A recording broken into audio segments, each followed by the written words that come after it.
Hello, I'm Zsófia ZVOLENSZKY. I'm Department Chair and full professor at the Department of Logic within the Institute of Philosophy at the Humanities Faculty of University, that is ELTE.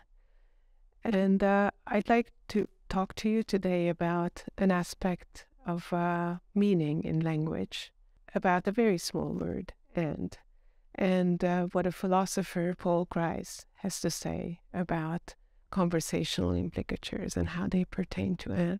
Today's topic is about language, what it is that linguistic expressions mean and what speakers mean in using them.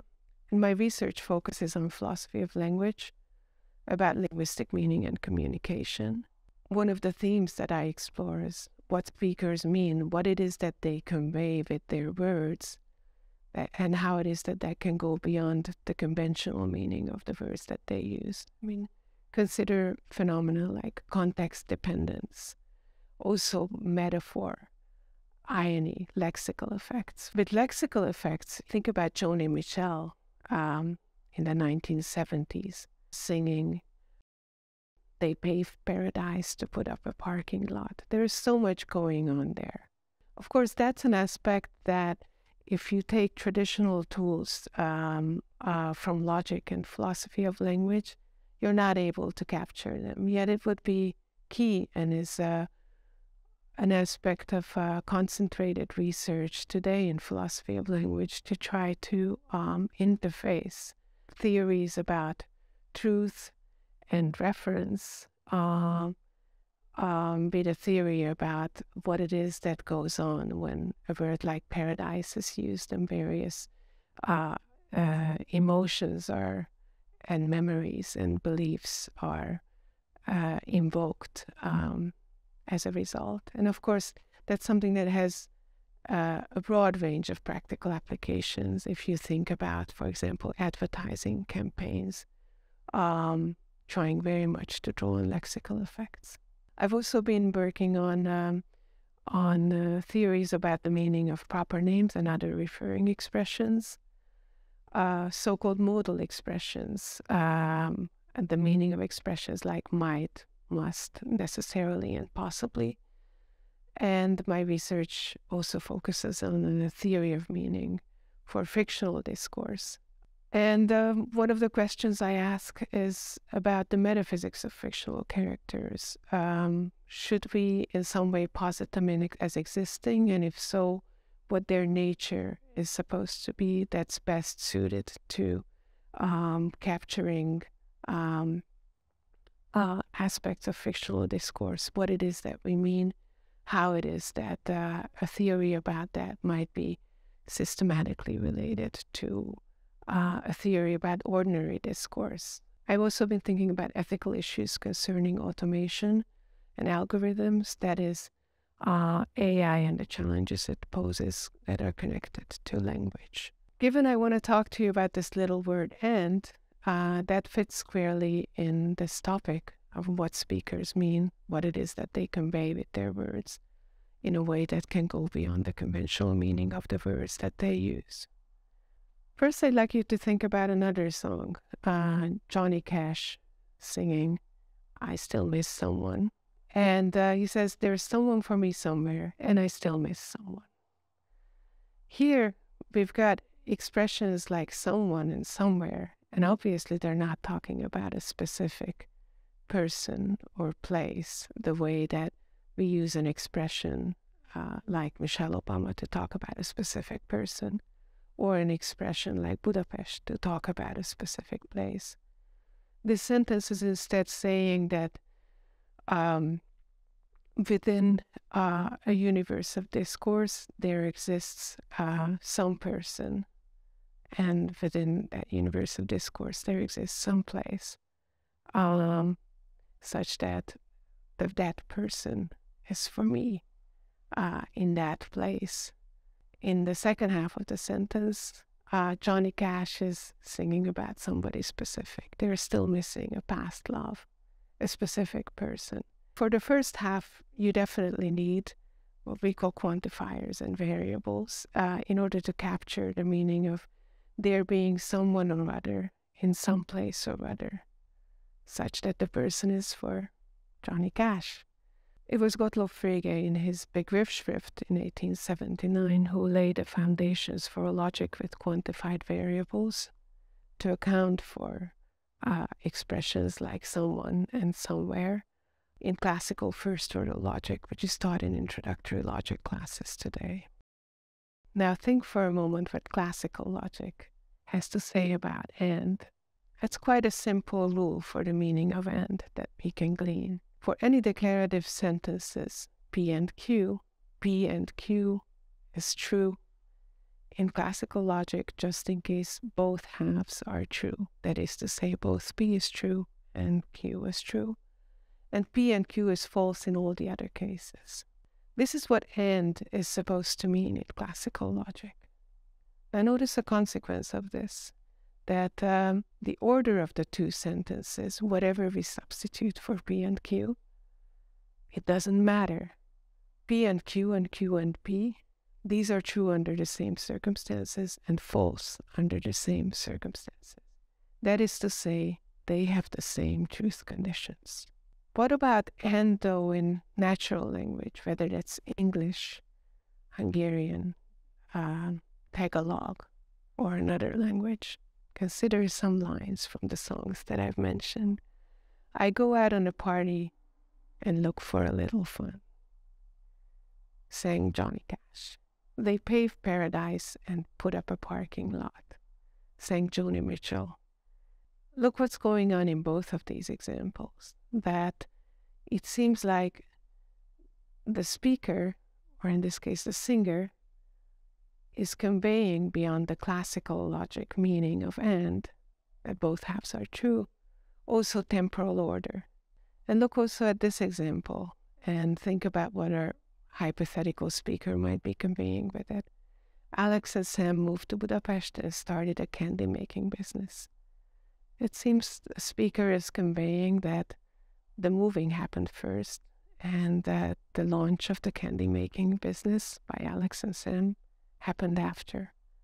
So these are all examples in which and seems to be doing more than what classical logic is capturing, namely it's conveying temporal order.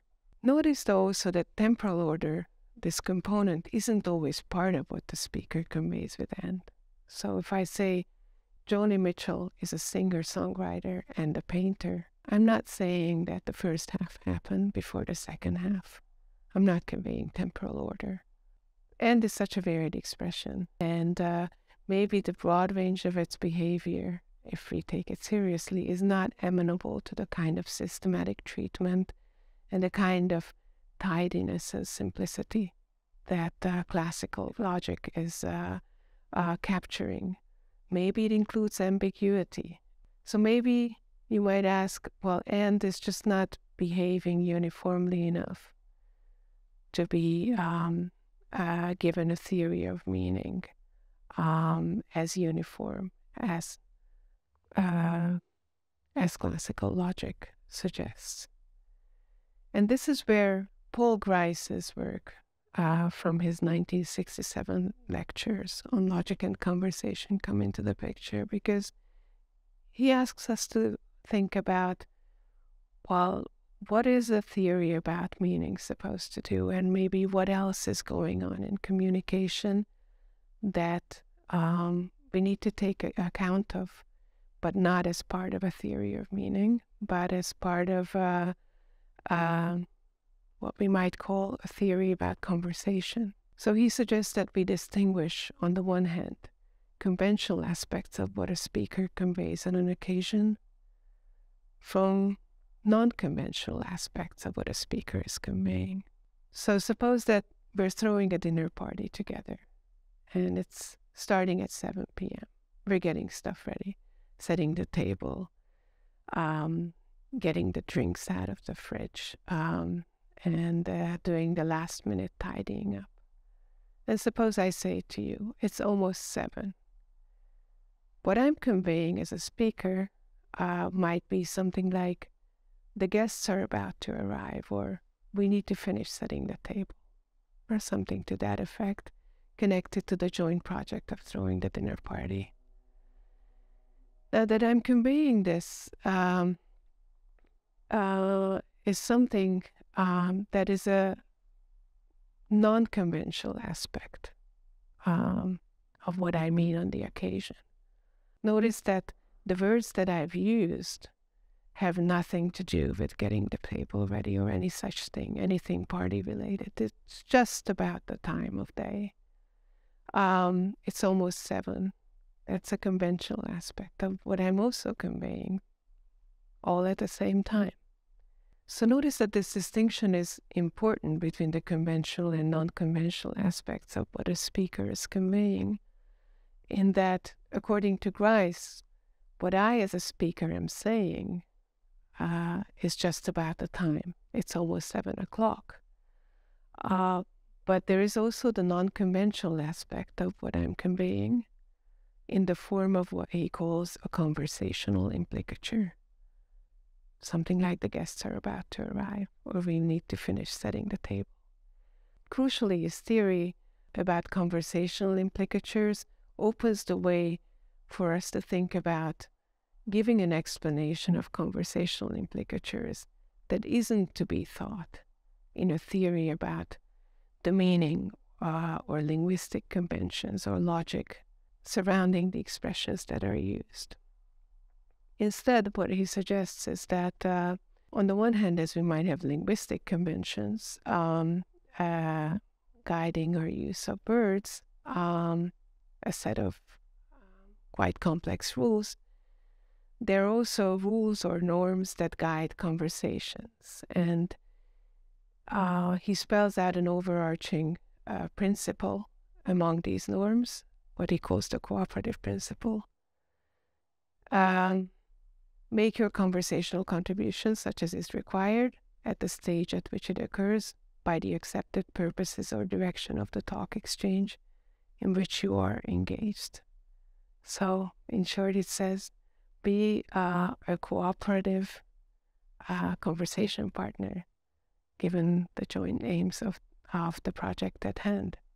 And subsumed under it are various maxims about conversation, more specific norms that Grice distinguishes. He calls them maxims of quantity, quality, manner, and relation, but we can put them in more contemporary words as spelling out things like be relevant, be truthful, be informative, be clear. That is to say, give information that is relevant, clearly formulated, that you believe to be true, that is sufficient for the purposes of conversation. Grice suggests that whenever a speaker conveys a conversational implicature, that's actually guided by these various norms for conversation, the overarching cooperative principle, and the subsumed maxims about conversation.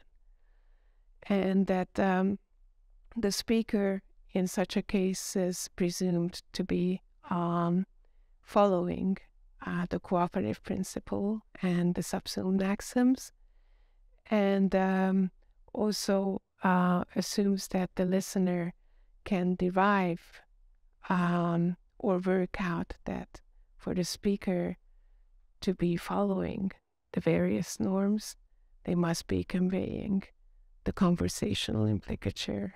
Now, how is this, if you might say, relevant to our special example about and the fact that classical logic meaning for and doesn't include temporal order? So take the example, Alex and Sam moved to Budapest and started a candy making business.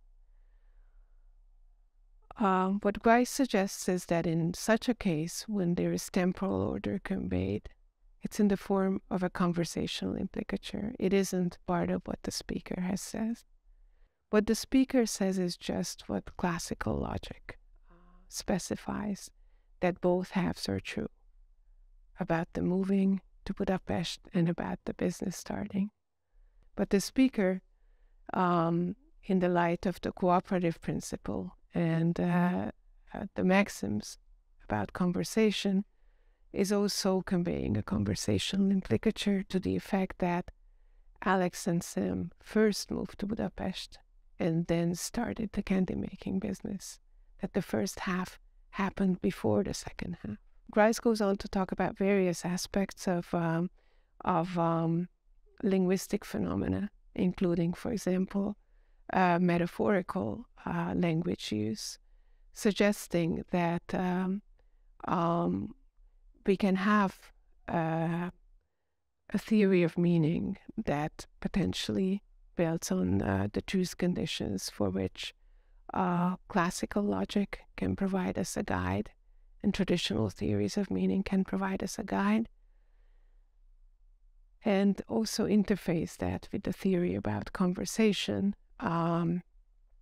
to account for varied phenomena for which the traditional framework doesn't give us guidance. And one of the proposals he makes is that to distinguish what is part of conventional aspect of what a speaker says, like in the case of our example, it's 7 o'clock, to distinguish that conventional aspect from the non-conventional aspect that is the conversational implicature the guests are about to arrive, is that there are various tests that can tell the two apart. And one of those tests is cancelability. So what a speaker says is not something that she can cancel without embroiling herself in a contradiction. Meanwhile, a conversational implicature is something that the speaker can cancel without embroiling herself in a contradiction. So, for example, it's 7 o'clock, but the guests have called. They're not arriving yet because they're held up in traffic. I haven't embroiled myself in a contradiction. I was able to cancel the conversational implicature explicitly. In the same way, Grice is suggesting that with respect to and, in the case of temporal order, that's a cancelable part of what the speaker is conveying, that non-conventional aspect of speaker meaning, which is passing the test for being a conversational implicature.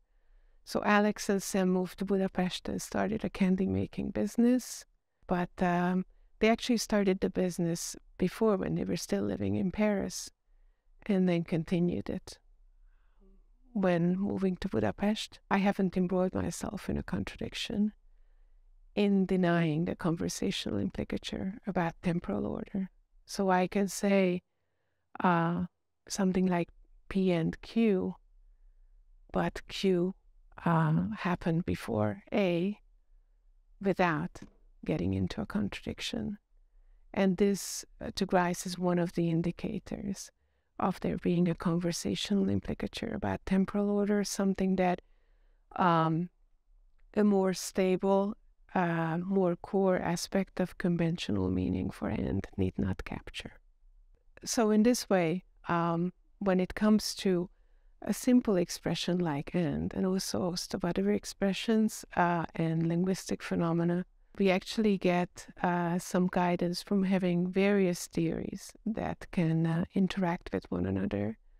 A theory about meaning, which can preserve some of the advances in classical logic, interacting with a theory about rules for conversations and how they guide the richness of what it is that we convey when we use language. Thank you.